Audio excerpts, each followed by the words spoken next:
Muy bienvenidas y bienvenidos a este encuentro, a esta conversación con quienes quieren liderar los destinos de nuestro país. Y tenemos de invitado hoy acá en Chile Mujeres a la candidata Janet Jara. Soy Francisca Yuna, presidenta ejecutiva de Chile Mujeres, fundación que trabajamos por la igualdad de derechos y oportunidades laborales de las mujeres en nuestro país a través de políticas públicas, empresariales y la generación de evidencia. Estamos junto a Eduardo Olivares, editor de Economía y Negocios del Mercurio, así que estamos muy felices de tener esta primera conversación. Candidata, muy bienvenida a nuestra casa, a Chile Mujeres. ¿Cómo está? Muchas gracias.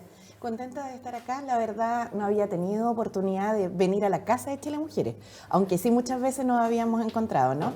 Así que está preciosa, me alegra mucho y gracias por la invitación a hablar de temas que se habla muy poco con todo lo necesario que son. Así que, gracias. Así es, bueno, muchas gracias también. Esto se hace entre Fundación Chile Mujeres y El Mercurio. Además, esto se está transmitiendo ahora mismo por EMOL TV. La candidata Janet Jara es bastante conocida a esta altura, pero de todas maneras yo creo que vale la pena enfatizar algunos elementos de su biografía laboral. Ha tenido muchas ocupaciones. El otro día, de hecho, miraba una reel candidata en que usted planteaba algunas de las ocupaciones que ha tenido, de las más relevantes en el último tiempo. Corresponden, sin duda, a que fue subsecretaria de Previsión Social y ministra de Trabajo y Previsión Social durante el actual gobierno. Hay una ocupación, sin embargo, candidata, quiero partir solamente con una pildorita. Ya. Esto de que fue temporera. Sí. Dice en ese mismo reel usted fue temporera y promotora, ¿cierto? En un supermercado. Sí. Esa parte de Y cajera. Sí. Mira, esto no lo sabíamos. O sea, es que eran un local de completo. Un local de completo, en un cuando carrito. cuento, piensan que hacía los completos, pero no era la cajera. Era la que cobraba. Claro. Perfecto. No era un local establecido. Y en el caso de la temporera, porque como ha habido Sí. una cierta polémica, usted sabe últimamente con Sí. esto de la regularización de los inmigrantes, en fin. ¿Qué hacía como temporera? ¿Cuánto Cortaba tiempo fruta. duró? No, estuve 2 veranos, fue un trabajo bien breve, digamos, vinculada desde el colegio al trabajo de recolectar fruta. ¿Y sabes dónde lo hacía, Eduardo? ¿Dónde? En los campos de Huechuraba, que ahora son habitacionales y empresariales, pero en ese tiempo eran solo campos. Cortaba fruta. 2 veranos estuve en eso, no es una ocupación que haya tenido así como años. En cambio, de promotora sí estuve como muchos años. ¿Guinda o frambuesa? Igual que la otra vez. Sí. Lo que pasa es que quería decir guindo cereza. Ah. Pero resulta que la combinación frambuesa-cereza. Ah, entonces era el mismo fruto, pero con otro tipo Claro. de cosas. Ok, perfecto. Pero bueno, así es la vida. Así es la vida, muy Así bien. es la vida. Y guindo cereza porque hasta el día de hoy, como que no sé cuál es la más rojita. No sé si ustedes saben. No sé, alguien sabe. Alguien seguro sabe. ¿Ah? Alguien No sé. seguro sabe. Entonces me confunde una con la otra. Pero era guindo cereza. Muy bien. Bueno, empecemos con un sueño. ¿Cómo usted sueña el futuro de las mujeres en nuestro país? Autónomas. Realmente, lo digo porque esto que suena a veces como técnico, la autonomía de la mujer y todo lo demás, tiene un relato vivencial concreto, una expresión concreta en la vida de las mujeres. Entonces, muchas veces se habla, por ejemplo, de las mujeres que se someten a las decisiones de otros o que otros además se las tratan de imponer, pero muchas de esas cosas tienen que ver por falta de autonomía, económica principalmente, pero también bien cultural, ¿no? Lo digo yo que lo veo en política todos los días, digamos. Hay harta imposición de ideas de un otro o creer que se pueden imponer la idea de un otro. Y las mujeres yo creo que junto con emanciparnos culturalmente, también hoy día me gustaría mucho que pudiéramos emanciparnos económicamente para poder tomar sus propias decisiones. Como decimos en Chile Mujeres, la autonomía económica es la puerta a la plena libertad y a la plena dignidad de la mujer. Así ¿no? es. O sea, las otras autonomías, ¿cierto? Que la toma de decisiones, no, es bien difícil poder ejercerlas si uno no tiene autonomía económica. Y yo, una de las cosas que me alegro, a propósito de lo que me preguntaba Eduardo, es de haber tenido siempre en la cabeza, ¿cierto? Súper metido que tenía que trabajar. Porque eso te da posibilidades de tomar tus decisiones. O sea, lo digo porque a veces culturalmente a las mujeres se les asigna un rol distinto, parte de una sociedad machista, digamos, que no es que no trabajen, sino que trabajan igual, pero no remuneradamente, no les pagan, básicamente, pero eso no les permite tomar sus decisiones. A mí me alegra tener, porque iba a hablar en pasado, pero me falta para jubilarme, tener esta autonomía económica que me permite tomar las decisiones de vida que me han ido pareciendo, digamos. Bueno, para tener Y ojalá que todas pudieran. Exactamente, y todavía en Chile menos del 50%, el 40% de las mujeres en edad de trabajar tienen un trabajo remunerado, y sin trabajo remunerado no hay autonomía económica. Claro. Entonces, candidatas, No están vámonos... no están en la fuerza laboral. Claro, y vámonos a lo que es la participación laboral, ¿cierto? Estas mujeres que están trabajando remuneradamente y están buscando trabajo, y un porcentaje importante de ellas sin encontrarlo. Desocupadas. Desocupadas, desempleadas. Y en ese sentido, en Chile, nosotros en el Zoom de género anual, ¿cierto? Chile Mujeres con OSEC-UDP, analizamos todos los indicadores laborales desde que tenemos evidencia estadística, desde que el INE nos da esta información.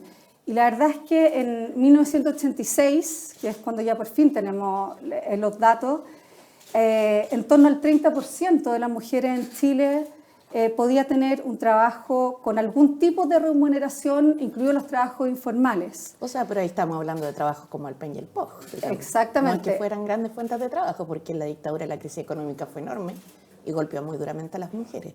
Hay que recordar que el año 90 el 40% de la población chilena estaba entre la pobreza y la extrema pobreza. Y en la pandemia retrocedimos 10 años. Volvimos a retroceder, claro. En participación laboral de Ahora mujeres. se recuperó, sí, la participación laboral. Estamos en el mejor nivel desde que tenemos registro, 52,6. Sí. Claro. Pero eso no significa, cierto, que estén todas pudiendo acceder a un trabajo. Ahí después nos vamos a meter el tema del desempleo. Pues si nos vamos a la participación laboral, a que puedan tener un trabajo, nosotros vemos en los últimos 10 años una verdadera meseta, ¿ya? Sí. Está totalmente estancado, a pesar de que de 1986 al 2024 se había aumentado más de 20 puntos la participación laboral, y el último año estamos estancados. En el 2014 también era un 52% la participación laboral, y la adaptabilidad laboral es un factor indispensable. Nosotros, quiero saber si es que en los anexos viene algo sobre adaptabilidad, flexibilidad laboral, tanto para hombres como mujeres, pero que es lo que en definitiva permite que más mujeres ingresen y tengan un trabajo formal. ¿Nos podría adelantar algo de alguna idea que vengan en los anexos? ¿O no viene tampoco? No, sí viene, pero adelantar ya está publicado. Sí, solo para pero, que lo digo. Pero, no, pero el anexo también. Sí, está publicado. Sí, mira, vienen varias medidas. A ver, yo te escuchaba y me estaba acordando en 2014 o 15 que en realidad pensábamos que ahí venía todo bien para la participación laboral, y pensábamos que el efecto de crecimiento económico en nuestro país requería mayor fuerza de trabajo, y ahí las mujeres podían hacer una gran contribución. Con lo que nadie contaba es que iba a venir la pandemia y iba a pasar todo lo que señalaste, ¿no? Que retrocedimos muchísimo. Ahora bien, las medidas que vienen tienen una perspectiva en la cual para nosotros la adaptabilidad laboral tiene que ver con principalmente asumir que las mujeres no pueden seguir solamente exclusivamente haciéndose cargo de los temas de cuidado. Entonces, no son a lo mejor las mismas medidas o lo mismo que entendemos por adaptabilidad laboral, porque al menos nosotros tenemos claro, nosotras, que las mujeres deben tener posibilidades de empleo, pero una de las razones por las cuales no participan del empleo es porque están cumpliendo otras labores. Entonces vienen varias medidas, por ejemplo, el postnatal para los hombres, obligatorio. Ah, obligatorio. Sí, hasta de un mes. Eso, sí. Eso no está en el anexo, está en el principal. Está en el programa que presentamos el 18 de agosto, aunque muchos dijeron que no había programa. ¿Ah? Y no transferible. No, es que ¿sabes por qué? Porque con los años, el postnatal parental que implementó el presidente Piñera, cada vez hay menos gente que lo usa. Hombres. Sí, claro. Como 200 hombres. Sí. Y se emiten 150.000 licencias con razón de maternidad al año. Entonces, como 200 personas, como muy poco. Vienen también varios fortalecimientos de la red de cuidados con cosas concretas para la empleabilidad de las mujeres. Por ejemplo, se duplica el programa de 4 a 7, que es lo que es un programa en el cual, ¿cierto?, tú dejas a tu hijo en el colegio o a tu hija en el colegio y los hijos salen más temprano que uno del trabajo. Entonces, si uno piensa, ¿qué pasa después con los hijos? Aquí hay una oferta programática que alcanza más de 10.000 mujeres para que su hija o hijo estén en el colegio de 4 a 7 con todo un programa que hay, educativo, complementario y recreativo, pero ahora se duplica a más de 20.000 mujeres. Sabemos que no es suficiente, pero estos programas son bastante onerosos, digamos, tienen son una buena inversión más que un gasto, pero se requieren recursos. Yo digo, siempre esto es igual que una casa. Uno puede tener muchas buenas ideas, cambiar la cerámica del baño, pintar el techo, pero si no hay plata, entonces por eso hay que generar ingresos también. ¿Pero cómo eso es adaptabilidad? Es adaptabilidad porque permite que los cuidados no sigan siendo solamente a cargo de las mujeres en el primer caso a través del postnatal y en el segundo caso porque permiten trabajar. Sí, lo que pasa es que en el fondo... Pero no es que el horario de la mujer sea flexible en ese caso. No, los niños van a tener donde estar. Ahora, en materia de horarios, con la ley de las 40 horas, ustedes saben que se implementó la jornada 4x3. Hay además posibilidades de extender jornada con pacto sindical o dentro de los mismos términos de lo que hoy día hay en el Código del Trabajo, ¿no? Con horas extras. El punto es que, claro, lo que se entiende por ciertos sectores de la sociedad chilena, y en eso yo tengo que decirlo, discrepo, que flexibilidad laboral para mí es muchas veces intentar que no hayan derecho laboral. O sea, eliminar la indemnización por año de servicio, tener, no sé, mayor o menor regulación en la materia. Y yo creo que no es buena idea eso. Porque, mira, una pura cosa de sentido común. ¿Por qué las mujeres no pueden salir a trabajar? Porque alguien tiene que cuidar a los hijos y hacer las cosas en la casa. Y el costo alternativo de salir a trabajar con un salario mínimo, que es lo que ganan las mujeres mayoritariamente, es más alto. O sea, es como que yo voy a salir a trabajar a ganar un salario mínimo para pagarle a alguien en mi casa otro salario mínimo. ¿Cuál es la ganancia ahí? Ninguna. Entonces, por eso los derechos laborales son importantes. Y en materia de, yo diría, de derechos al acceso o posibilitar el acceso al trabajo, queremos hacer el ejercicio en el área de la construcción y de la minería. ¿El plan piloto? Sí. ¿Ah, sí? A ver. De currículum ciegos, se denominan así, ¿no? En el cual se contrata a una persona sin saber si es hombre o mujer en la evaluación curricular, evidentemente. Eso es parte de la medida que usted hablaba de que quería promover la participación femenina en sectores altamente masculinizados. Así se presentaba como medida. Claro, porque en el fondo estas cuestiones son como bien de sentido común, ¿no? En los sectores masculinizados hoy día, en particular en la minería, donde además está la gente del área más técnica, ¿cierto? De las carreras STEM, perdón, las remuneraciones son mucho mejor que en el área de los servicios, que es donde están mayoritariamente las mujeres.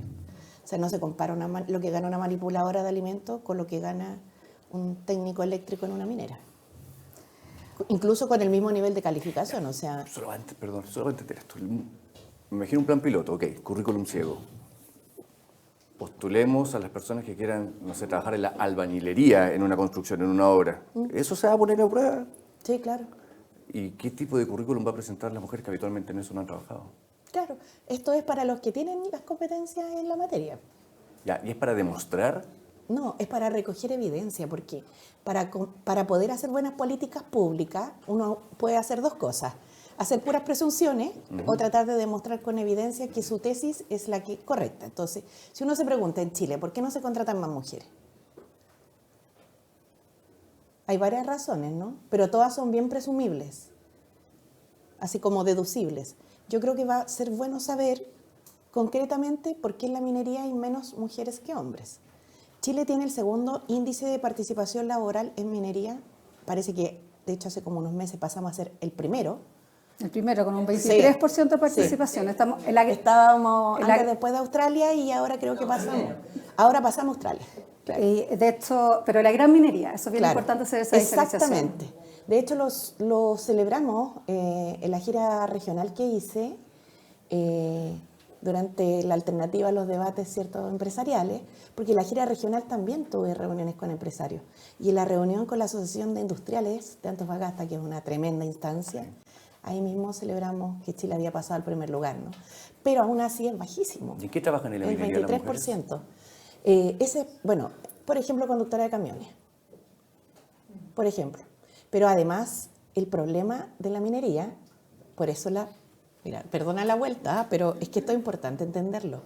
El problema de por qué no hay más mujeres en la minería es porque las mujeres en la minería trabajan en turno. O sea, los trabajadores de la minería en campamento trabajan en turno. ¿Quién cuida a los hijos? ¿Cuántas mujeres resisten estar en esa situación por la presión que tienen? No porque no quieran trabajar. Entonces, por eso, dividir más equitativamente las tareas de cuidado, eso sí es una verdadera adaptabilidad para el mercado laboral, de largo aliento. No es algo que se resuelva así de un minuto para otro, pero eso sí que va a equilibrar un poco más la cancha. No hay más que recordar que el Código del Trabajo, nuestro primer Código del Trabajo en 1931, expresamente prohibía a las mujeres tener labores subterráneas. Y además a la prohibición legal se sumaba el problema de superstición, ¿cierto? Sí, claro. Que si la mujer entraba a la mina se enojaba. Entonces, a pesar de... Y en la pesca también. Exactamente. A pesar de este problema legal y cultural, logramos liderar en el mundo la minería. Así que si que logramos eso, podemos hacer muchas cosas Sí. en toda la industria. Candidata, yo le quiero hacer una pregunta. Entonces ya de adaptabilidad propiamente tal, mayores márgenes de libertad en la jornada, eso no vendría. Es que hoy día hay bastante flexibilidad en eso. Lo que pasa es que, perdona Francisca, es una conversación que se ha tenido varias veces en el país y hoy día mismo escuchaba, ¿cierto?, a la presidenta de la CPC, que está recientemente en otro medio de comunicación, hablando de las rigideces del mercado laboral. La verdad, yo discrepo completamente de eso. Yo lo que creo que aquí hay gran espacio para flexibilidad laboral. Y no solamente yo, distintos expertos en derecho laboral así lo han planteado. Muchas de las facultades exclusivas de la organización del trabajo dependen únicamente del empleador. Entonces, eso es flexibilidad laboral amplia. Lo que pasa es que, a mi entender, algunos quisieran que no hubiesen derechos laborales, y eso no va a pasar por lo menos si yo soy presidenta, como tampoco pasó mientras yo fui ministra. Y lo digo con harta claridad porque son visiones distintas de cómo deben ser las cosas. Se pueden reorganizar turnos, se pueden cambiar funciones, o sea, hay la facultad de administración del empleador tiene tremendo espacio en el Código del Trabajo chileno. Mensualizar las jornadas, eso también es una... Claro que sí. Es un margen nuevo que existe en nuestro... Y de hecho las 40 horas traen mucho de aquello, para que no se vea solamente el vaso medio vacío. Candidata, el postnatal que usted dice, Sí. medida de corresponsabilidad, que la corresponsabilidad parental es un factor esencial para poder aumentar la participación laboral de las mujeres. ¿Eso cómo lo piensa? ¿Va a ser de financiamiento de la empresa o va a ser un subsidio estatal, No, igual que el postnatal? Sí, va a ser igual que el subsidio estatal. O sea, materia de maternidad en Chile, la gente a veces piensa que el postnatal o el prenatal se lo paga FONASA o la ISAPRE, pero en realidad la pagamos todas y todos con nuestros impuestos. Va a un fondo de prestaciones sociales de carácter único, prestaciones familiares se llama, que depende, lo administra la Superintendencia de Seguridad Social, y es, yo creo que de las cosas más civilizatorias que tenemos, porque en un país donde además la natalidad está bajando, imagínense lo importante que es que un país se comprometa con la maternidad y ahora Perfecto. Y la paternidad. Entonces un subsidio estatal que no Sí, se va a claro. seguir encareciendo Sí. la No, contratación. Va a ser igual, porque además, solo un detalle, pero como en la pandemia, no sé si ustedes se acuerdan que se extendió varias veces el postnatal porque evidentemente habían dificultades que las mamás volvieran a trabajar, los hijos. Pero una de las últimas extensiones del postnatal que se hizo fue con cargo a las ISAPRES y a FONASA, no al Fondo de Prestaciones Familiares. Esto era el gobierno del presidente Piñera en una situación de emergencia. Pero resulta que las ISAPRES demandaron al Estado de Chile. Y hay un juicio internacional que es una tremenda contingencia económica para nuestro país. Y como yo he señalado, es bien posible que lo ganen. Porque en Chile siempre se pagó esto con impuestos. Salvo en esa ocasión, que también me imagino que tiene que haber sido por un tema de urgencia. O sea, no, los recursos no fueron, o sea, hubo mucho gasto de recursos en la pandemia. Por eso después también ha costado también estabilizar la economía, ¿no? Como que se olvida a veces. Pero la inflación con la que se inició en 2022, el mismo crecimiento estancado, tiene mucho, y toda la discusión que hoy día tenemos respecto del gasto, tiene mucho que ver con lo que se gastó en la pandemia. Y gastos que todavía ni siquiera se han expresado, como por ejemplo esta contingencia judicial que capaz que perdamos como país. ¿Por qué ha tardado tanto la legislación acerca de la sala cuna universal, candidata? Esa pregunta era mía, Eduardo. Ay, bueno, es que estaba justo dando bote. Hartas razones, pero mira, la primera No sé cuál es la prioridad, como dicen, el orden de los factores. No altera el producto. El orden de los factores. Claro. Pero aquí no, se es que altera. a lo que voy es Sí. que varias razones, pero no las voy a decir necesariamente como la más grave en adelante ok. o la más prioritaria. Mira, lo primero es que creo que había una discusión, y en esta parte bien poco práctica, que tiene mucho que ver con quién se va a hacer cargo de la extensión de la sala cuna. Porque en el fondo, con este tope de las 20 trabajadoras, si nosotros empezamos a discutir que esto ya no va a tener tope, porque es injusto, todo lo que hemos hablado. Después la segunda discusión es si el derecho es solo para las mujeres o también para los padres, en atención a los hijos. Si esto no es que tú vayas a tener tú y tú el mismo derecho a la vez concomitante, porque es en atención al hijo. Después, si es solo para los formales o también para los informales. Después, ¿quién va a proveer esa prestación de sala cuna? ¿Solo el sector privado, solo el sector público, ambos combinados? Después los vouchers, después la calidad educativa, después la cantidad de salas cuna. O sea, Ya, se nota que es complejo. es complejo, pero además Pero han pasado ahora muchos años de se le legislación. agregó un último elemento. Cáspitas. Mire usted. Siga nomás, siga. Cosas que pasan en vivo, ¿no? Que la discusión de sala cuna, a mí se hicieron ahora dos proyectos, ¿no? Uno que aborda los temas educativos y otro que aborda el tema del seguro social, porque sala cuna también es como parecido a pre y postnatal, ¿no? Tiene mucho que ver con la primera infancia, con la familia, la natalidad, que yo encuentro que es un tema que está muy poco conversado en el país. A mí me tiene terriblemente preocupada, de hecho. Pero, claro, la discusión que se dio en el Parlamento, en la parte laboral, que es de la que yo podría profundizar un poco más, tenía mucho que ver con los costos laborales. O sea, de hecho, había oposición por parte de sectores importantes del mundo empresarial por los costos laborales. Pero yo quiero recordar que Sala Cuna se financia hoy día solo por las empresas que tienen más de 20 trabajadores. Y la idea es hacer un seguro, 20 trabajadoras mujeres, un seguro de cobertura para todas las empresas, no solo para las grandes, también para las medianas y las pymes. Como son muchas más empresas, la cotización o el aporte que hay que hacer es bajísimo. Es de alrededor de un 0,1, 0,2% de una remuneración imponible. De hecho, Más aporte estatal. Entonces, es como que no entiendo mucho la mirada estratégica, perdona, Fran, sí, que debemos tener en esto como país, porque si nosotros pensamos que la participación laboral de las mujeres se tiene que incrementar, porque nuestra economía igual tiene un techo, entonces necesitamos más fuerza de trabajo, hay que hacer cosas para que las mujeres puedan trabajar. Y esto es una inversión bien baja, porque las mujeres ganan poca plata. Entonces, cuando estamos hablando del 0,2% de una remuneración imponible, estamos hablando de 1.000 pesos, 1.500 pesos. bueno, el viernes Depende de se presentaron las indicaciones por parte del Ejecutivo al proyecto de Sala Cuna. Ustedes saben que como Fundación Chile Mujeres Sí. y con el movimiento Sala Cuna Hoy, que nos unimos más de 30 organizaciones, justamente para mejorar el proyecto de ley.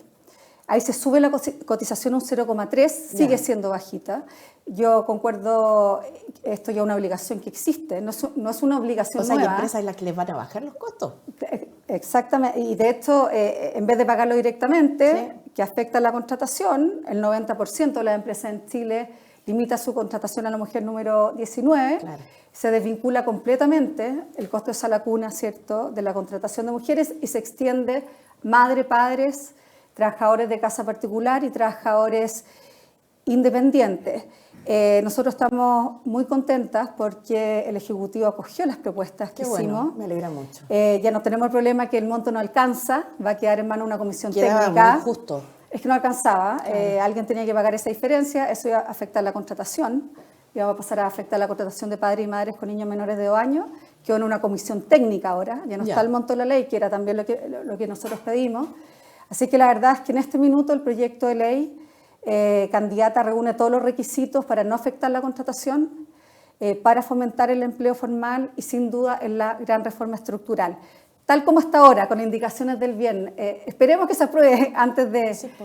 antes Mire, de marzo, pero... Cuando lo presenté, porque me tocó tramitar el tema laboral, la expectativa de si alcanzaba o no alcanzaba el fondo tiene mucho que ver con la tasa de uso, que como todos los beneficios sociales, ¿no? Que uno presume una tasa de uso en base a ciertos indicadores, pero no necesariamente tiene la certeza de cuánto va a ser. Ahora, si aquí se aprueba este seguro social de Sala Cuna, yo creo que va a ser un gran avance. Pero nos quedan las otras dos partes, que es la parte educativa propiamente tal, ¿cierto? Que igual ha ido avanzando, pero ahí, por ejemplo, hay una contingencia relevante, que las trabajadoras de BTF, de Junji y de Integra tienen condiciones laborales muy distintas entre ellas. Y hacen lo mismo. Entonces, eso es algo que hay que equiparar. Y viene dentro también de mi programa, ¿no? Y la tercera es la infraestructura propiamente tal. ¿Se acuerdan ustedes cuando la presidenta Bachelet hizo un programa de construcción de Sala Cuna, grande y todo? Y eso igual se demora, no es algo que pase así tan rápidamente. El punto es que, claro, aquí hay una parte en la cual se va a cubrir el seguro social Sala Cuna. Va a cubrir con la cotización y con un aporte del Estado, que es el modelo que se ha estado trabajando. Pero también hay prestadores privados que cobran mucho más que eso. Y ahí también va a haber otro tema. ¿Cuál es el tema ahí? La diferencia, ¿quién la cubre? La va a tener que cubrir el trabajador. Okay. En este esquema. ¿Pero usted promovería de todas maneras la provisión privada de ese tipo de servicios? Mire, yo creo que uno en esto tiene que ser bien concreto y práctico. Nosotros vamos a aprobar el financiamiento ahora, pero la revisión de la oferta programática es la que va a determinar si va a ser solo público o mixto. No tengo complejo en que sea una u otra cosa dependiendo de cómo podamos abarcar la demanda. Si el problema no es conceptual, es de demanda y de oferta, lamentablemente. Yo creo que además hay que ampliar turnos, o sea, hay que hacer varias cosas. Yo tengo súper claro que las Sala Cuna no son guarderías. De hecho, me llama mucho la atención una Sala Cuna que no voy a decir dónde está, no se enojen, pero ¿saben cómo se llama? La Solución. La Solución, ya. Sí. Y no le gustó ese nombre. Ya. No, es que tiene como algunos la deben cachar porque tiene una calle bien principal.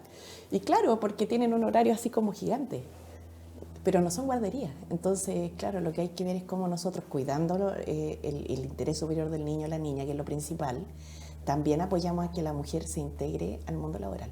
Y hay modelos mixtos, ¿eh? Hay, no sé, en otros países hay unos modelos en los cuales se mira la Sala Cuna como con estos dos objetivos. No solo con el interés del niño, ni por otro lado, no solo como una guardería. Y a lo mejor podemos avanzar para allá, pero es una discusión que hay que ir dando. Bueno, yo espero que se apruebe el seguro laboral, sí. Ahora. O sea, esperemos que se apruebe durante este gobierno y que lo pegue a la próxima presidenta o presidente de Chile que le toque implementarlo. Pero si no sucediera, ¿usted lo va a priorizar dentro de sus 100 primeros días? O sea, claramente. Además, el proyecto lo presenté yo misma, así que, y lo trabajé yo misma con la organización, entre eso con Chile Mujeres. ¿Hay algo de las propuestas de otro candidato que a usted le llame la atención, que estos tipos de temas no los cubra? ¿Cómo piensa usted que debería corresponder? O sea, a mí me preocupa más que nada que los candidatos más ligados al ámbito de la ultraderecha puedan en su gestión reflejar retroceso en los derechos de las mujeres. Encuentro que es un peligro latente, pero como no están aquí presentes, me da como un poco de pudor hablar de ellos porque no tienen la posibilidad de poder hacer contraparte, ¿no? O contrapregunta. Pero eso me preocupa porque hay una cosa media fanática en torno al tema de las mujeres. Por ejemplo, cuando la trae uno de los candidatos dice que no se contratan en Chile mujeres por la ley Carín. La verdad, la ley Carín es para hombres y para mujeres. Lo que pasa es que las principales víctimas son mujeres, pero eso es parte de nuestra cultura como sociedad. Todo el tema de la despenalización de la interrupción del embarazo. Incluso algunos, como algunos candidatos antes fueron parlamentarios, estaba mirando yo votaciones pasadas y en el 2005 alguno de ellos votó en contra de la ley, en primer trámite, la ley de acoso sexual en el trabajo. Ese sería José Antonio Cast. Claro. Entonces yo digo, ¿cuál es la idea? Porque en el fondo, ¿quién se puede oponer a que haya una ley que regule el acoso sexual en el trabajo? Porque es una cosa que existe. De hecho, hemos conocido casos de connotación pública y hemos conocido además fallos de tribunales que han resuelto casos de acoso sexual en el trabajo muy recientemente. Entonces encuentro que es como un poco civilizatorio para las mujeres. Pero no, hasta ahí, porque de verdad que no están aquí presentes. Entonces me da claro, nosotros tampoco podríamos preguntarles porque claro. El candidato Kass no va a participar en esta serie de conversatorios. ¿Tampoco va a participar con usted? El miércoles, no. Porque no participó con Carcuro, que no lo entiendo yo. Tampoco participó un candidato, ¿Llegó tu hora? No, nosotros, a mí me llegó la hora la semana pasada. el candidato estaba confirmado, ¿Ya? está acá en Chile Mujeres el miércoles y lamentablemente canceló, así que no vamos a poder contar con su visión Mira. sobre estos temas que son tan trascendentes que afectan a más de la mitad de la población. Así que lamentamos mucho que el candidato José Antonio Kast haya cancelado, a pesar de haber confirmado No sé qué habrá en eso, porque a mí me ha hostigado bastante, digamos, por mi decisión de dejar los debates y irme a regiones después de una enorme cantidad de debates, además la que estuve, y además, no sé cómo decirlo, aquí en mi Muicar he estado no sé cuántas veces, o sea, no tengo problema con los debates, pero uno también tiene que tomar sus opciones. Pero la ausencia de los programas o de quienes te entrevistan es como bien particular, porque si uno quiere ser presidente de la República, tiene que estar sometido al escrutinio público. Yo el otro día estuve en un programa en el cual habían 8 periodistas. Me sentía como dando el examen del grado. Me volví como a la universidad. El de derecho, que no nada, acá lo sufrimos Sí. las dos. Sí, es bien sufrido ese examen, Sí. mi Dios.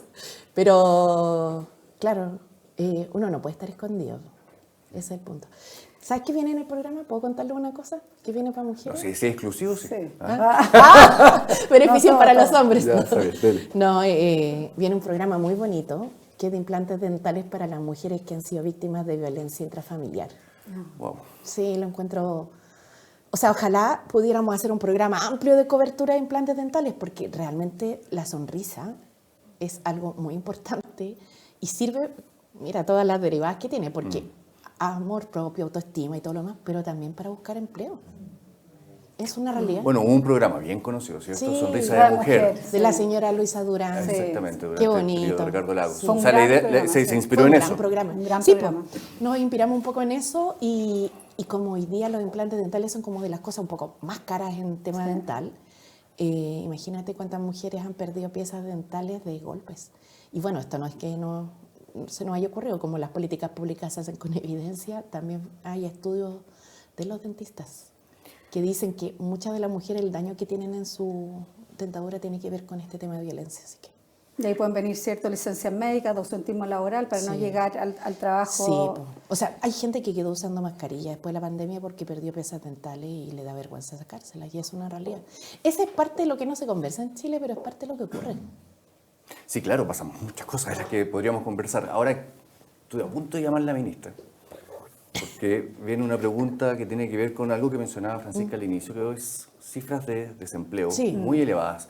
Es verdad que aumentó el número de ocupaciones o de mujeres ocupadas, pero también se mantiene muy estancada la cifra de desempleo está femenino. Muy difícil de, yo diría, de bajar significativamente. ¿Y por qué es tan difícil, ministra? Yo creo que ¿Con qué herramienta usted contó y quizás no las usó, no Ahí se había te- capacidad para usarlas? Se te salió el ministro ahí. ¿Ve? dijiste ministra o Parece ministra. que sí, como ministra, como ministra. Ah, ¿cómo ministro? Ah, ya. Mira, en el periodo que estuve de ministra se crearon 500.000 empleos. La desocupación que más se produjo fue en empleo informal. Por eso es bien curioso, ¿cierto?, las evaluaciones que se hacen de las leyes laborales como el alza del salario mínimo, porque eso en definitiva es para el empleo formal, y el empleo formal fue el que subió. El informal fue el que bajó. Y esto es un dato concreto, objetivo, está publicado en el INE y sale todos los meses. A mi entender, hay 2 elementos importantes que debemos tener a la vista. Lo primero es que la fuerza de trabajo en Chile creció significativamente. No sé si esto, bueno, Sí, claro, ustedes lo tienen bastante claro, ¿no? Entonces se hace más exigente el indicador. Pero eso no pasaría si la generación de puestos de trabajo fuera más acelerada, y eso es una realidad. Ahora, ¿qué es lo que nos ocurrió? Que para bajar del 14% de inflación a casi la meta que estamos en el 4%, ¿cierto? Y esperemos que baje más, la economía se enfrió. Y ahora eso está empezando a revertirse recién. Yo me alegro mucho de los últimos datos, pero que son un 3 de IMASEC, ¿cierto? Pero evidentemente esto tiene que ser más consistente en el tiempo. O sea, el IMASEC que aumentó 0,5% la última vez, no es muy Sí. buen indicador. Y en Claro, general cuando se habla de la economía se estancó, es como que le culpáramos al paisaje. No, es que yo creo que tiene harto que ver con que seguimos haciendo lo mismo. Mira, en los informes de la Comisión de Productividad, que ahora tiene otro nombre más largo, Sí, Comisión Nacional de Productividad, sí. claro, siempre se habla mucho de la necesidad de digitalizar el empleo, o sea, hartas medidas, ¿no? Pero llevamos mucho tiempo en la misma situación. Y yo quiero decir algo que puede sonar un poco polémico, pero que a nuestro entender es bastante cierto. Hasta el año 98 Chile traía una senda que era al desarrollo. Del año 98 al 2008, que vivimos ahí parte de la crisis cierto económica en el 98, Chile no sintió el impacto de haber quedado como estancado, producto de que el precio del cobre era muy alto. Entonces, como que tuvimos una década en la cual el paisaje pasó por el lado. Mire, si usted hablara con Ricardo Lagos, le diría que los primeros 3 años no fue esa la historia. Fue bastante malo el precio del cobre, los primeros 3 años de Ricardo Lagos. Sí. Pero si usted mira la década, subió bastante el cobre, entonces mantuvo nuestra economía como media estable sin que nos pegáramos algún salto más estructural. Y de ahí del 2008 hasta ahora llevamos varios años llorando la pena de lo que crecimos en los 90 versus lo que pudiéramos crecer ahora. Entonces, la pregunta de fondo para mi entender es ¿qué es lo que vamos a hacer distinto? Porque si seguimos haciendo lo mismo vamos a esperar los mismos resultados, vamos a tener los mismos resultados. Y en eso yo creo que Chile tiene un gran potencial en materia de generación de energía limpia, en un mundo además que tiene una gran demanda de energía limpia, porque el proceso de reconversión energética mundial en curso es algo tangible, la descarbonización mundial, el abandono de los combustibles fósiles, de manera masiva, por cierto, porque esto tampoco va a desaparecer así de un día para otro, pero Chile tiene viento, sol, litio, cobre, minerales críticos para la generación de, por ejemplo, baterías eléctricas. Y para eso, en mi gobierno, espero poder prepararnos en infraestructura adecuada con modernización de puertos, mejor conectividad hacia el acceso portuario, porque por ahí sale el 90% de la carga chilena, y almacenamiento de esta energía. Debemos tener una capacidad importante de almacenar energía solar. ¿Por qué? Porque quiero que seamos grandes exportadores de energía limpia y que absorbamos buena parte de la demanda y por esa vía enrelemos al país de nuevo al desarrollo, no al crecimiento solamente. ¿Con quién ha hablado de estas ideas? ¿Con los productores? ¿Con las generadoras? Con las generadoras en su minuto, que me contaron la muy buena noticia de que ellos ya estaban completamente descarbonizados. Pero la verdad es que lo que no me contaron es que era porque sus activos que emitían carbón los separaron, los tercerizaron. Entonces, ese tipo de cosas son las que no nos sirven, ¿no? Porque es como hacerse trampa en círculo. Bueno, yo creo que es un buen proyecto, es Sí. un buen proyecto de desarrollo para el país, para tratar de retomar la vía del desarrollo, y con esta parte termino, pero si ustedes ven, lo que nos pasa a nosotros todos los meses es que recibimos el indicador del desempleo del mes anterior, o desocupación. Entonces, este mes tuvimos bien buenas noticias, porque bajó 0,3 puntos respecto al mes anterior. Pero la verdad es que respecto al mes anterior había subido, no sé, 0,2, 0,1, no registro en este minuto el dato exacto, respecto al otro mes. Entonces era todo malo. Este mes que bajó 0,3, nadie habló del tema. Yo entiendo que hay líneas editoriales, por supuesto, las buenas noticias no son las que venden precisamente, pero más allá de eso, a mi entender, es que capaz que el próximo mes vuelva a bajar, porque la estacionalidad, y usted bien lo sabe, el invierno hace que la desocupación suba. Gracias. Pero el problema es más estructural. Y el problema tiene que ver con la fuerza con la cual se genera empleo. Más de 30 meses con el desempleo sobre el 8%, 19 meses con el desempleo femenino sobre el 9%, y en el caso del desempleo de las mujeres del quintil más vulnerable es mayor todavía. Claro, cuando usted dice lo estructural... Bien estructural. Bueno, hay del 27%, o sea que nosotros nos vamos al quintil de... Es la CACEN. Y ese es un tema lo demuestra claramente. Es un tema que como fundación trabajamos mucho, que si bien existen muchas brechas, ¿cierto?, entre hombres y mujeres, en temas de autonomía económica y participación laboral entre las mismas mujeres, es abismante. No es abismante. El primer quintil no tiene nada que ver con... Nosotros tomamos la última CACEN, que lamentablemente no la pudimos tener este año, la del 2022. Tenemos un desempleo del quintil de mayor ingreso del 3%, pero un 27% de desempleo en el quintil donde están las mujeres de menores recursos. Más pobres. Menos del 30% de ellas puede tener un trabajo, incluidos los informales, con remuneraciones muy... Usted, si se asume como presidenta de la República, le va a tocar un desafío enorme. Como decía Eduardo, con más de 2 años del desempleo femenino en torno al 9%, alcanzamos el 10%. Hay unas regiones, en algún minuto. y algunas regiones que están todavía... tenemos angustia y ese dolor, ¿cierto?, de todas estas mujeres que necesitan ingresos para sí mismas, para su familia. Por lo tanto, va a tener un desafío enorme. Yo tengo una pregunta.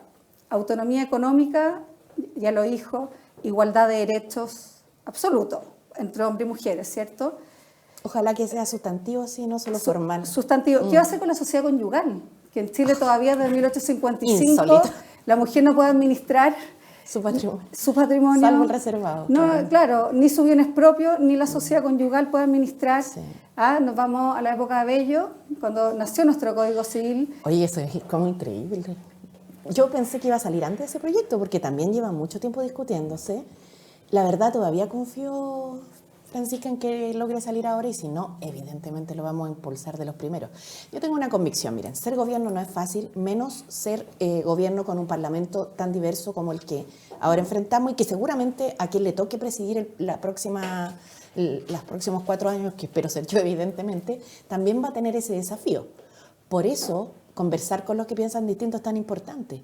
Y en sociedad conyugal, yo creo que la alianza de las mujeres parlamentarias debería ser muy transversal.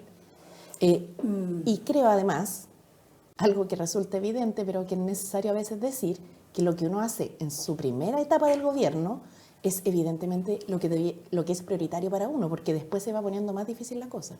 Me alegra que hayamos podido sacar la reforma previsional en enero de este año, porque no sé si ustedes se acuerdan que algunos parlamentarios de distintos sectores, incluyendo el oficialismo, querían que el debate pasara para marzo.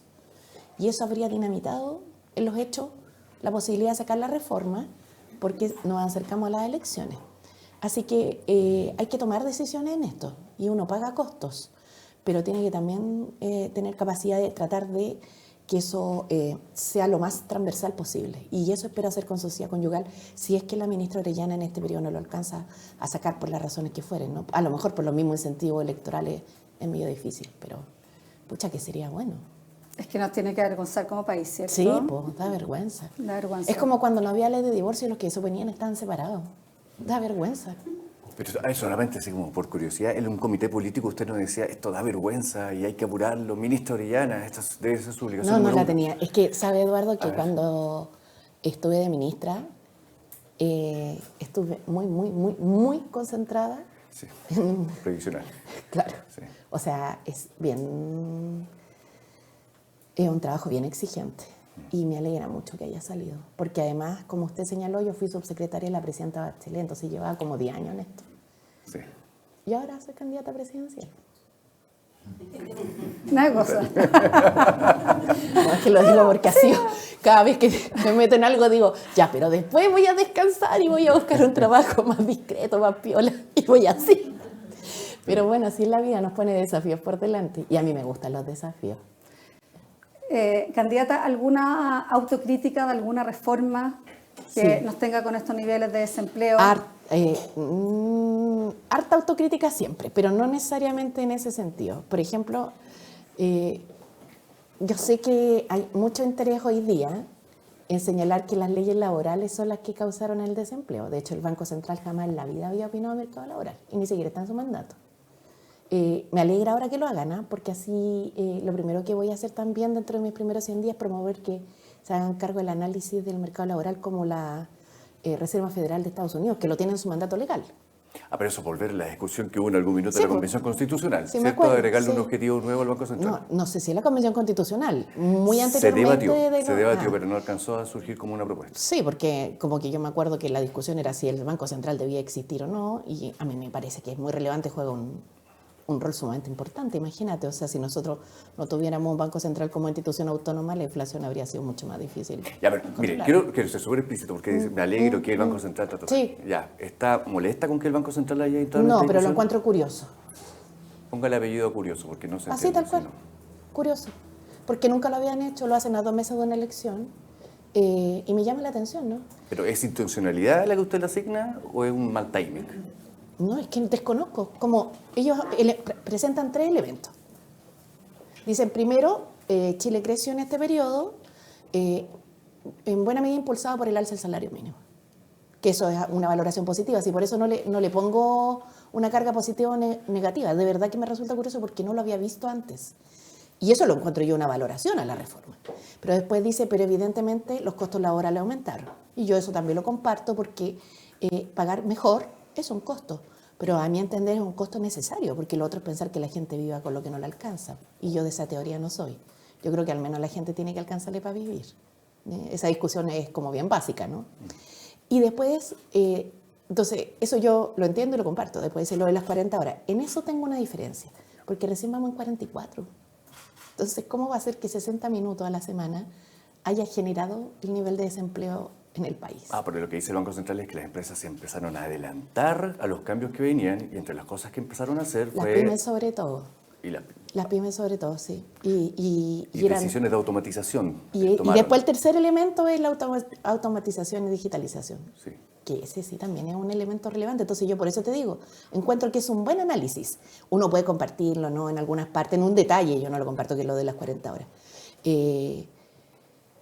Me llama la atención si el momento, no tenía idea que iban a hacer esto, me parece además que bueno, porque en el caso de Estados Unidos lo hacen habitualmente. Y el problema del desafío del mercado laboral hacia el futuro es que la automatización y la digitalización y la inteligencia artificial y todo lo que sabemos va a generar aún más estrés laboral. Entonces necesitamos que un organismo autónomo constitucional pueda emitir este tipo de opiniones, me parece una buena idea.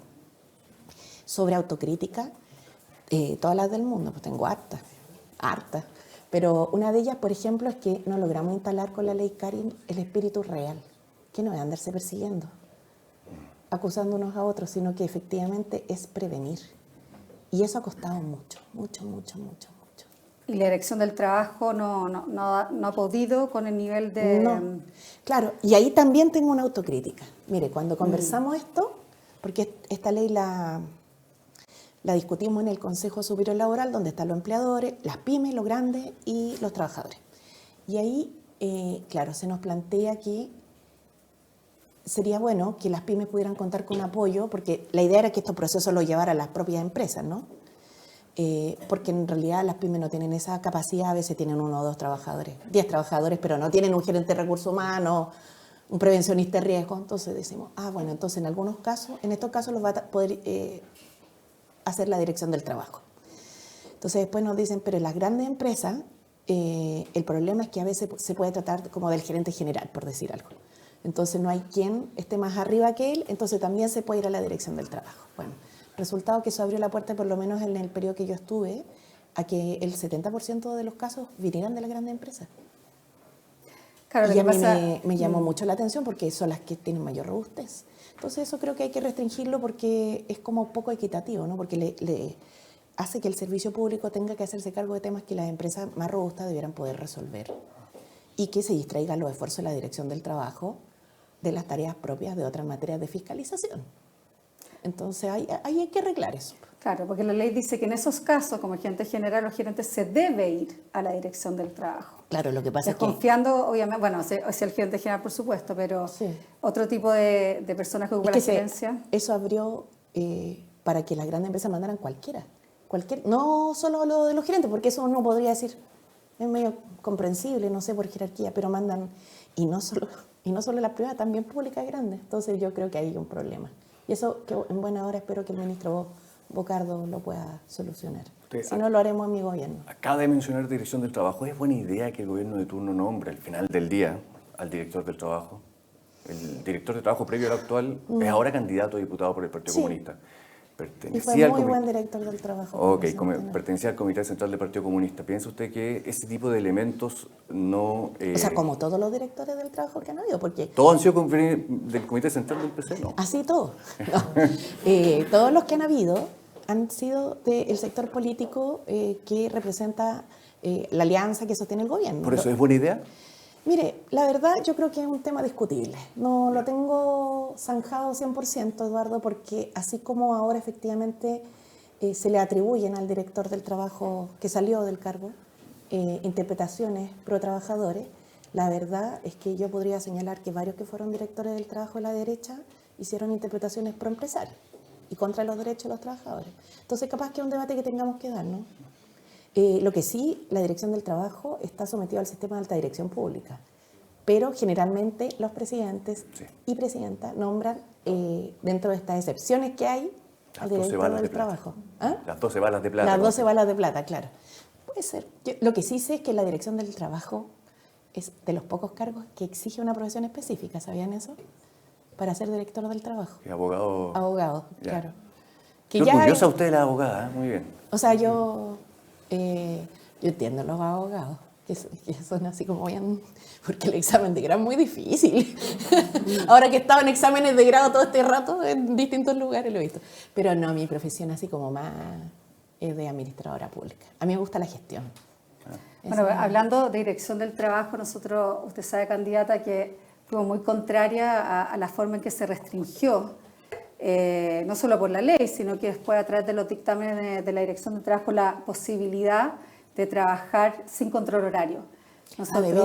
Nosotros ahí tuvimos diferencias. Tuvimos diferencias, tuvimos varias diferencias con la dirección del trabajo y creemos que en ese sentido nosotros necesitamos más márgenes de libertad, por supuesto, con protección social, con formalidad laboral, pero todo esto para hombres y para mujeres, pero restringir los márgenes de libertad y aumentar los niveles de control sobre las personas. Nosotros como fundación no estuvimos de acuerdo y creemos que fue un retroceso importante en adaptabilidad laboral, que es un factor esencial para el trabajo formal de las mujeres. Candidata. ¿Puedo un comentario de eso? Es que mira, quiero comentar una cosa de eso, porque ocurre que como en nuestro país no habían tantas mujeres en el mundo laboral, todas las demandas desde el mundo de los trabajadores tenían el enfoque centrado en los derechos de los hombres, los trabajadores. Y cuando se empieza a discutir un poco más de las necesidades de las mujeres en el mundo del trabajo, como por ejemplo la flexibilidad laboral, se empieza a asumir que esto siempre es precarización, por el parte del mundo más sindical. Yo discrepo de eso. Creo que hay que buscar equilibrios en esto, porque muchas mujeres les conviene trabajar una jornada parcial, algunas horas, o hacer trabajo híbrido. También muchos hombres. Lo que a mí no me gusta es cuando se va de un extremo para el otro. Por ejemplo, Francisca, no sé si te acuerdas cuando se discutía 100% teletrabajo. Resulta que entre medio la mujer trabajaba, cocinaba, si hacía, cuidaba de la guagua, o sea, y uno queda después con enfermedad, si la presión es muy grande. Entonces, a lo mejor 2x3, 3x2, no sé, trabajo híbrido. Claro, y además, para el otro lado, uno en la empresa no se ve. Entonces, resulta que las que volvieron, muchas fueron despedidas de las primeras porque eran como no existir. Claro. O nunca ascender, porque tú estás en la casa, entonces no te muestras. Entonces hay que buscar equilibrios en eso. Eso es lo que yo quiero decir, porque si yo veo la trayectoria de las demandas de las y los trabajadores, ha habido una discusión este último tiempo que ha puesto al centro la necesidad de las mujeres de repente de tener otras condiciones de trabajo, y no necesariamente es precarización, pero tiene que ser equilibrado. No nos puede pasar esto de que te paguen lo que quieran, y trabajen las horas que los demás quieran, además te hagas cargo de la casa, la guagua. Eso no puede ser así. No es civilizatorio. Por eso la igualdad tiene que ser de fondo, no solo declarativa. Ya estamos con una brecha de ingreso entre hombres y mujeres brutal, que trabajan bueno, ese proyecto sobre que el 24%. También presenté, espero sacarlo en mi gobierno. Sí, pero no sobreregulemos y no recarguemos más la contratación de mujeres. Te digo una cosa, es muy curioso, porque como a las mujeres les pagan menos, las empresas en Chile que tienen normas de equidad salarial son las grandes, que son como sucursales de matriz extranjera. Algunos bancos tienen buenas prácticas en eso. Y nosotros hicimos un proyecto pensando en ese modelo, porque lo hicimos con la colaboración de las empresas y de las consultoras que hacen este proceso de, ¿cómo se llama?, de equiparación como de cargos, para efectos de poder hacerlos comparables, ¿no? Y claro, en el Congreso se detuvo por el tema, yo igual entiendo, hubo varios cambios regulatorios juntos, pero igual va a ser importante que las empresas puedan irse sumando, porque al final se focalizó las grandes empresas solamente y las pequeñas y medianas tienen como una zanahoria, así como si en vez de una sanción, por el contrario, si logran avanzar hacia allá tienen un estímulo. Y yo creo que va a ser bueno ver eso, pero hay una presunción, un prejuicio de que el proyecto lo que busca es como que a todos nos paguen igual, sin importar lo que uno haga. Y no tiene nada que ver con eso. De hecho, este es un proyecto que se formuló desde las empresas privadas. O sea, con las ideas que las empresas privadas implementaron, que tienen matriz extranjera. Claro, bueno, ya tenemos el artículo 62 bis del Código de Trabajo regular, la igualdad de remuneración entre hombres y mujeres está, esperemos que se que las empresas, ¿cierto?, Ojalá que se cumpla alguna vez. que los cumplan justamente para no llegar a más sobreregulación y más carga, finalmente, contratación. Yo creo que va a haber que regularlo, mujeres. porque si tú ves cómo ha ido evolucionando, no se ha movido mucho la aguja en eso. Y de hecho, una cuestión bien lamentable, porque las mujeres que tienen, no sé, 2 carreras, como mi caso, magíster, como mi caso. Yo también. Muy bien, te felicito. Pero las que tienen, por ejemplo, doctorado, que tienen muchos más años de estudio, la brecha es más alta. O sea, como que tú estudias más y comparado con un hombre, más de un 30% la diferencia. Pero cuando usted dice hay que regular esto, ¿qué significa regular esto en la práctica? O sea, Hay que meterse en una empresa, hacer una auditoría, la dirección del trabajo tiene que meterse. Mira, no, yo creo que hay que hacer lo que se hace en Europa, donde tampoco ha sido fácil este tema. Porque no es una cuestión que uno diga, ya está el artículo, ¿no? Se decreta, igualdad, justicia, equidad de género, pero no pasa. ¿No? Claro. Entonces, lo que han hecho en Europa es un marco promocional para la igualdad de género. Entonces, por ejemplo, las empresas más grandes también, todo esto, es que no ha sido fácil mover la aguja en Chile, tampoco en el mundo. En eso yo creo que hay que ser honesto y uno tiene que buscar soluciones que permitan avanzar. Entonces, la empresa más grande, que tienen además dentro de sus activos no físicos, inmateriales, por decirlo de alguna manera, el prestigio o la marca propiamente tal, publican sus brechas y dicen, no sé, nosotros le pagamos, hemos hecho un diagnóstico, esto tiene una metodología que es la que les comentaba que hacía estas grandes consultoras, que hay como 2 en Chile, de estas internacionales que se dedican a este tema, y dicen, voy a publicar un plan de aquí a 3 años para disminuir mi brecha en un 2%, no sé, tengo un 10 y voy a disminuir un 2%. Y se auto comprometen, ¿no? Yeah.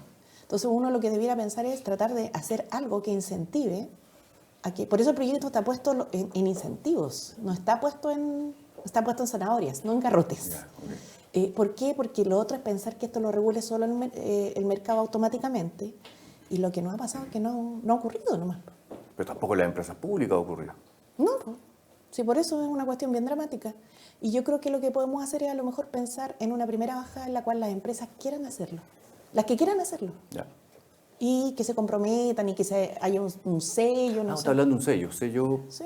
Es que hay sellos también de equidad de género. Yeah. Pero igual las mujeres siguen ganando menos. No, si nosotros tenemos todo lo formal, nos falta lo real. Yeah.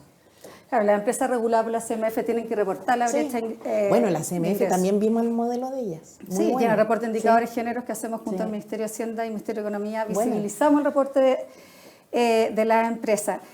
¿Te parece que terminemos con 3 minutitos, que un mensaje final? ¿Qué quiere decirle a quienes nos escuchan hoy? Así que todas las cámaras para suyas. Allá, camarita para allá. No, mira, 2 cosas. Una más breve, que tengo acá este pin, que es el mes de concientización sobre el cáncer de mama. Y lo quiero decir porque en nuestro país el cáncer de mamas es un cáncer bastante prevalente, y la detección temprana es muy necesaria para el tratamiento adecuado. No es que se prevenga con la detección temprana, pero mientras antes se sabe, es mucho mejor el resultado del tratamiento. Y en nuestro programa de gobierno, quiero contarles que, por si no lo saben, porque cuando tratamos de hablar de estos temas, el debate se va a la pura chimuchina política, viene no solamente un plan enfocado en el cáncer y en la reconstitución mamaria para las mujeres, sino que también viene una expansión de las máquinas de toma de imágenes, que son los mamógrafos, generando una tecnología que existe en el mundo, pero que en Chile no está, y que son menos dolorosos. Porque es un examen que, aunque duele físicamente, hay que hacérselo igual, pero queremos que lleguen mamógrafos a Chile menos dolorosos. Y tengo el predicamento que si los hombres se hubiesen tenido que hacer este examen, hace tiempo ya estarían en Chile. Me da la impresión. Pero bueno, nunca es tarde, lo vamos a intentar. Y lo segundo es que yo, miren, espero que puedan revisar bien los programas. No tengo ningún afán de pasar a nadie a llevar. Me gustaría tener un congreso con mayoría, principalmente para que no me veten los proyectos en los que quiero avanzar, pero eso no significa que no vamos a escuchar a los demás, porque al final mi convencimiento es que Chile es igual que una familia. No necesariamente todos nos queremos igual, no necesariamente todos pensamos lo mismo, pero al final igual somos una familia. Así que yo espero que, como lo hicimos en el periodo en el que estuve de ministra, que logramos cruzar varios puentes, podamos, si me eligen presidenta, también tener un gobierno de esa naturaleza, con un enfoque importante en seguridad pública, en un crecimiento económico que nos lleve a la vías de desarrollo de nuevo. Sí, a mí me gusta soñar en grande, no en chiquitito. No quiero solamente que superemos el PIB tendencial o los últimos indicadores, quiero que nos enrelemos de nuevo. Y también en temas sociales como salud, educación y vivienda, porque para ser un país cohesionado, todos se tienen que sentir integrados y integradas. Eso. Oye, queremos Vota agradecer. por mí. Ah, no. Vota 2. Oye, candidata, muchas gracias por haber venido a nuestra casa. Gracias a usted, está preciosa. A Chile Mujeres.